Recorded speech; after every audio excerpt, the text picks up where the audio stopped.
Inside were not weapons, they were heaters, thousands of portable heaters, blankets woven for 18 different body chemistries, universal bed clamps, manual door cutters, emergency birth kits, printed patient rights cards, ration stoves, signal lamps, and red-handled override wheels designed for beings with hands, claws, tendrils, beaks, or stubbornness. Admiral Okonkwo appeared on every public channel in Karen Reach.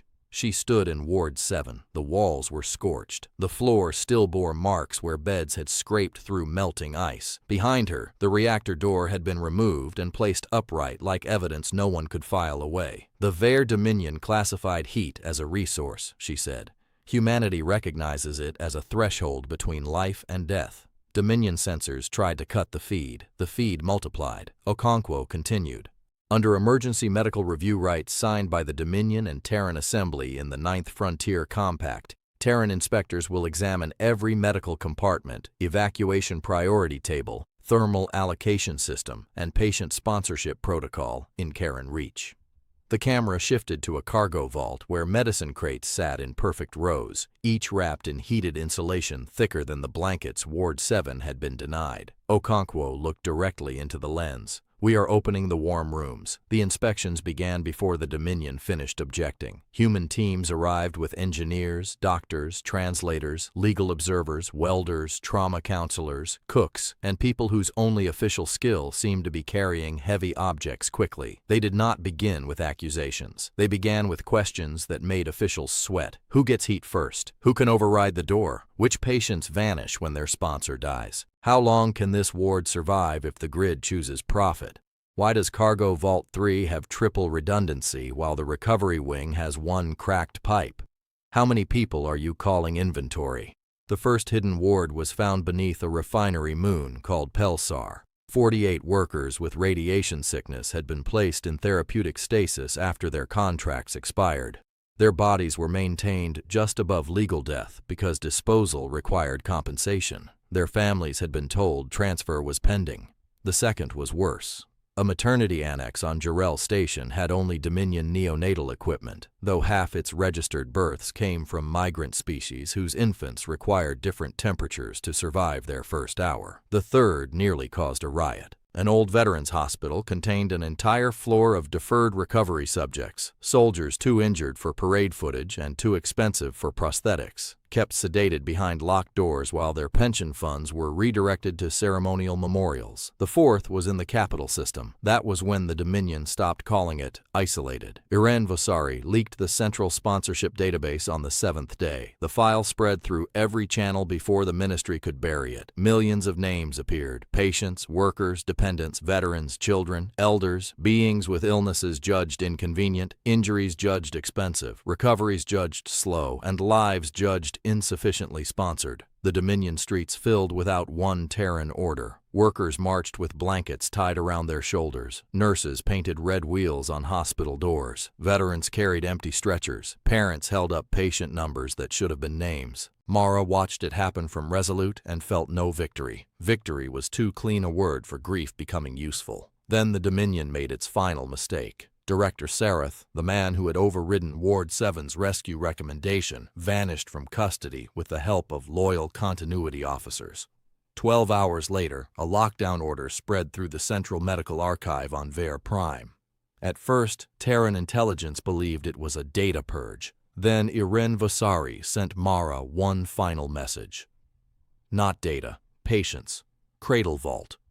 The file attached to the message was old, buried under 6 layers of classification and one false maintenance code. Mara opened it on Resolute's command table with Admiral Okonkwo beside her. Cradle Vault was not a hospital in any public record. It was a subterranean preservation complex beneath the capital's northern ice shelf, built to store politically inconvenient lives until their existence became administratively useful or safely forgotten. Failed heirs, injured rivals, witnesses, workers exposed to illegal materials, children born with embarrassing bloodlines, prisoners too valuable to kill, 41,000 bodies in suspended recovery, cooled by a thermal web now under lockdown. Sareth had initiated evidence sterilization, not by fire, by cold. If the vault froze, the records would show system collapse during civil unrest. No witnesses, no testimony, no living proof. Admiral Okonkwo looked at Mara. Mara was already moving. The Dominion denied landing clearance. Terran ships landed anyway, not in formation, not like conquerors, like emergency crews who had stopped caring whether the driveway belonged to them. No one left burned through atmospheric storms with hospital tugs behind it. Resolute took position overhead, while Dominion defense platforms powered weapons. Civilian rescue barges descended toward the ice shelf, their heat shields glowing orange against the blue-white horizon. Vare Prime was beautiful from above. Pale oceans, silver cities, mountains like glass knives. Mara hated it for being beautiful while people froze underneath. The first defense platform locked onto no one left. Admiral Okonkwo opened a channel. "This is a medical rescue operation." The Dominion commander answered, "You are violating sovereign space." Okonkwo's voice remained calm. "There are patients below. You have no confirmed casualty list. We are going to make one."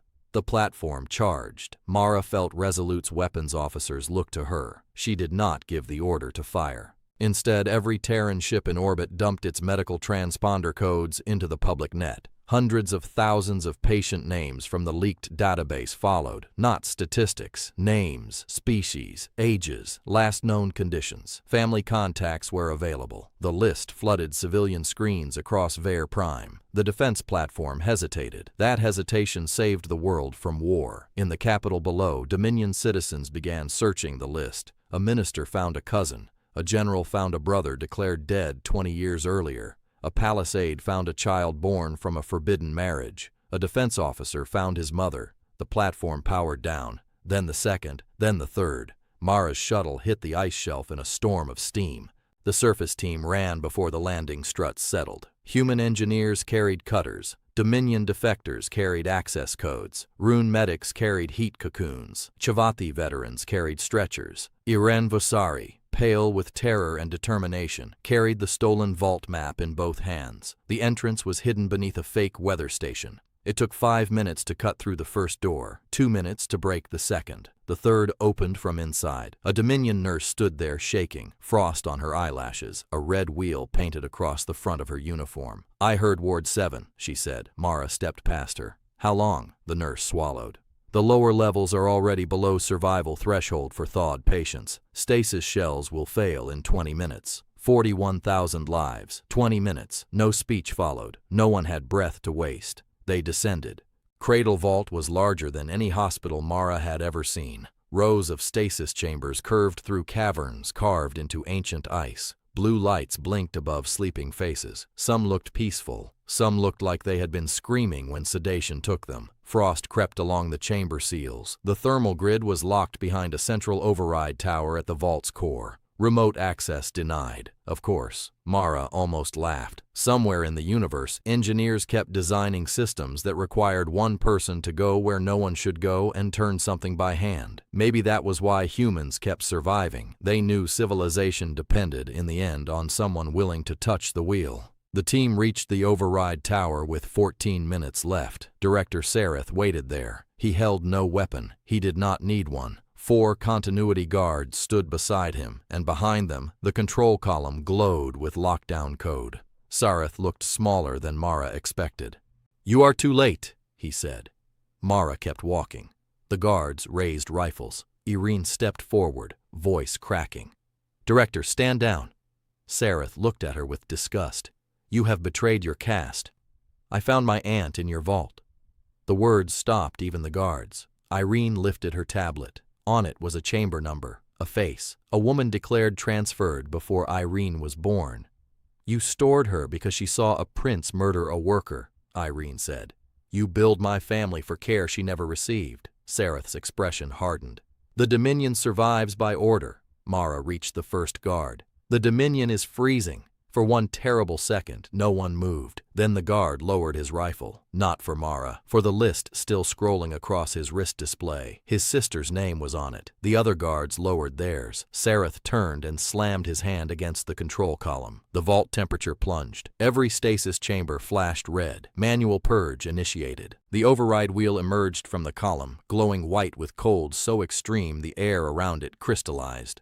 Mara grabbed it. Pain shot up both arms. Someone shouted her name. She turned. The wheel did not move. It had been designed for a Dominion officer with 4 arms and reinforced ceremonial gloves, not a human commander with 2 hands and a lifetime of refusing impossible math. Iren grabbed one side. The Rune nurse grabbed another. A Chavati veteran locked his prosthetic hook into the rim. A human engineer wedged a pry bar beneath the spoke.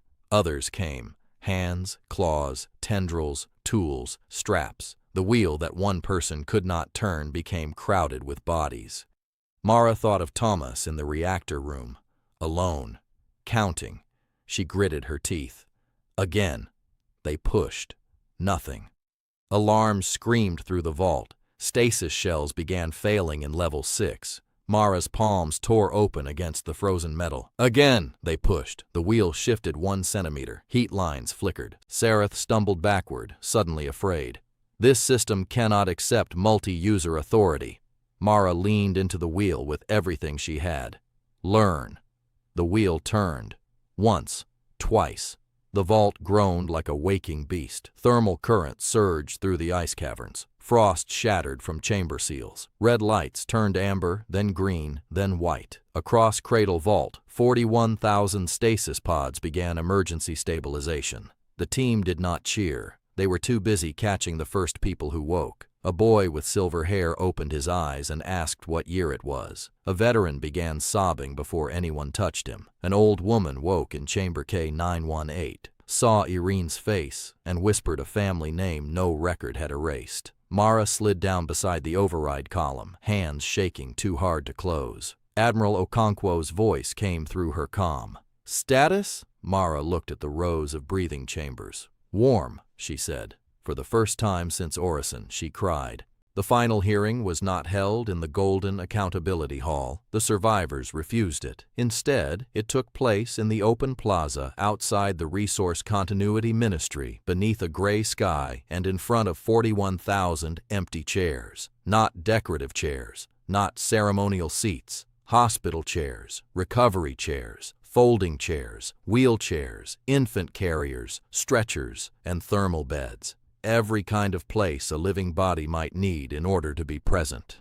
Some officials considered it undignified. No one listened. Minister Calith stood without his mantle. Director Sareth stood in restraints. Arbiter Val presided from a plain platform. Terran delegates sat among survivors, not above them.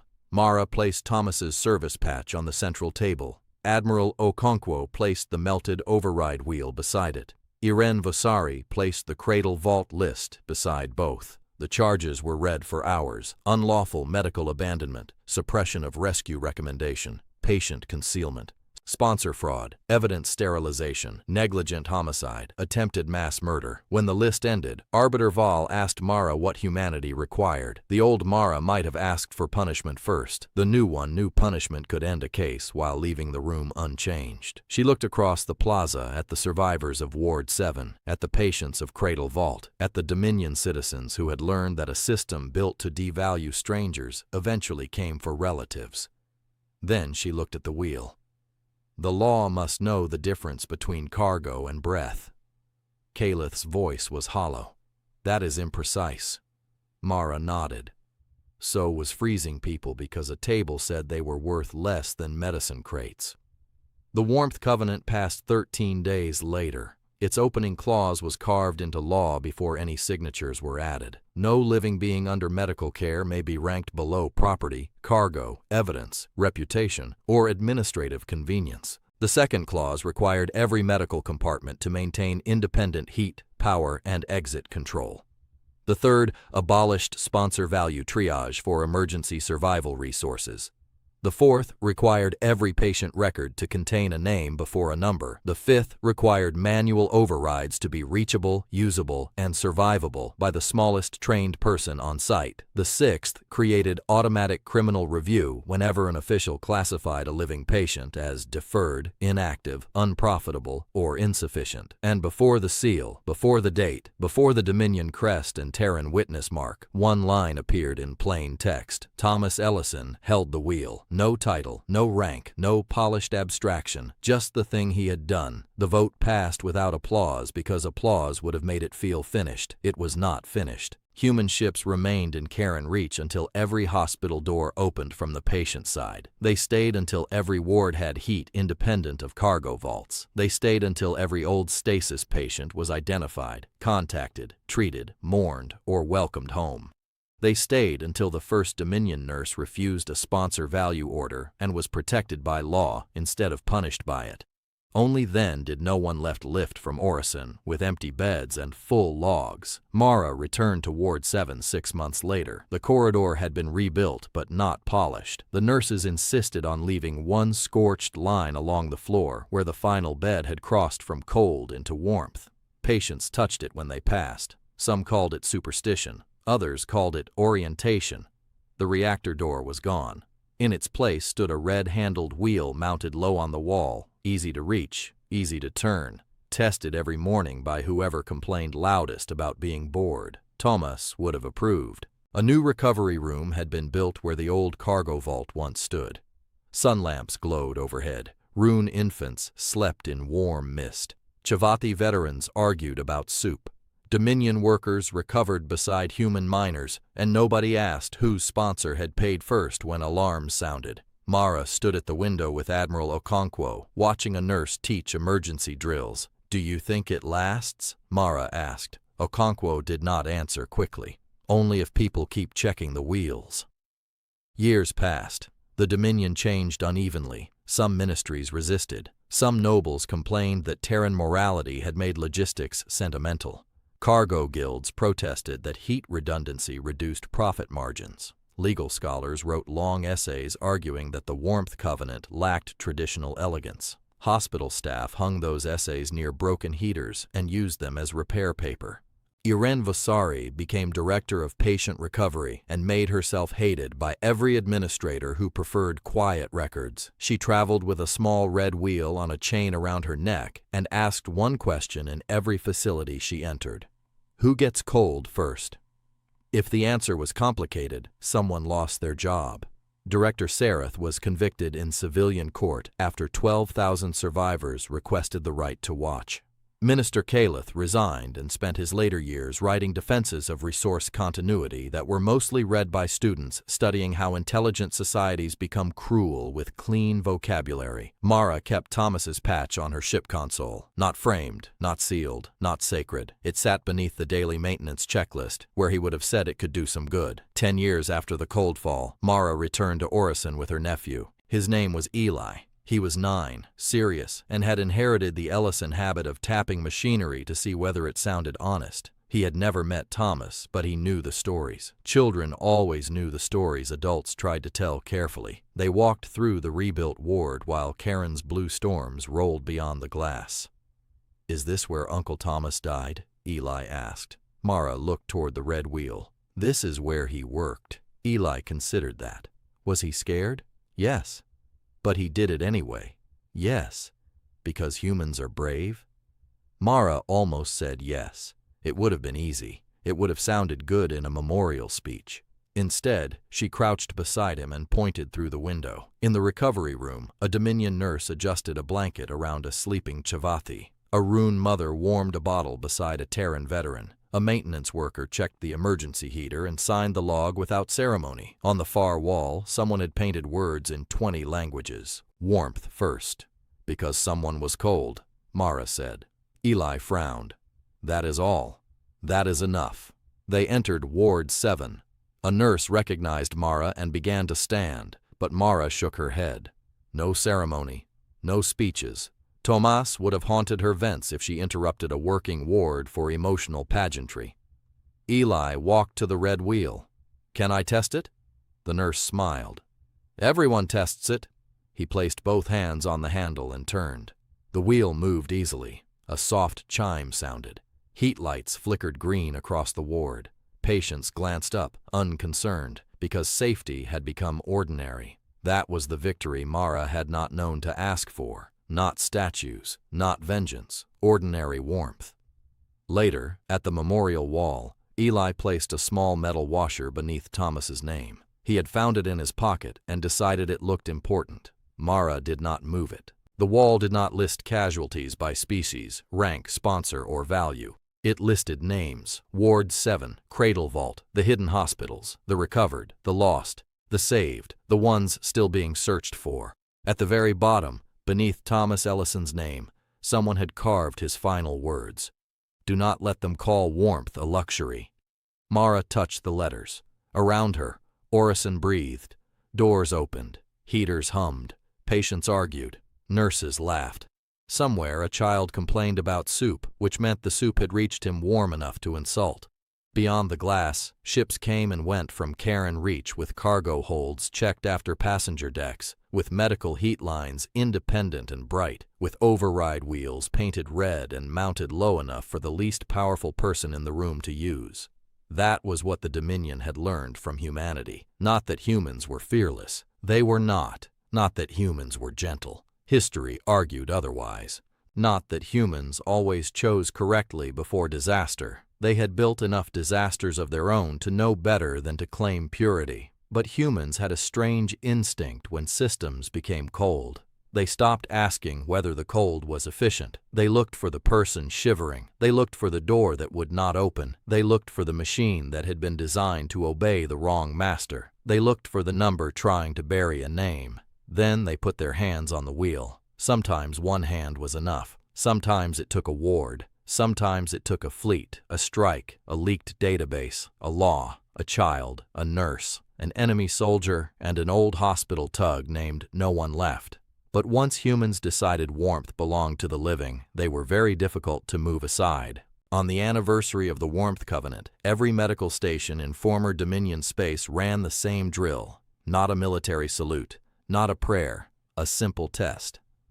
At local noon, the smallest person on duty turned the emergency wheel. Lights went green, heat flowed, doors unlocked from inside. Patient names appeared first on every screen. In Ward 7, Eli turned the wheel that year. Mara stood behind him, older now, with silver at her temples and Thomas's patch in her pocket. When the green lights came on, Eli looked up. "Did I do it right?" Mara listened to the ward warming around them. Yes. Outside, Karen's storms flashed blue and silent, as they had before the cold fall, as they would long after everyone in that room was gone. The universe remained vast, indifferent, and full of places where systems failed and powerful people invented clean words for leaving others behind. But in one hospital above a storm giant, a dead human engineer had changed the order of survival. Patients before cargo, names before numbers, heat before profit, hands before permission. And because Thomas Ellison held a wheel until his hands burned into history, 41,000 forgotten people woke to warmth, and the galaxy learned that humanity's greatest weapon was not always a fleet. Sometimes it was a maintenance worker who looked at a locked door, heard someone breathing on the other side, and decided the machine was wrong.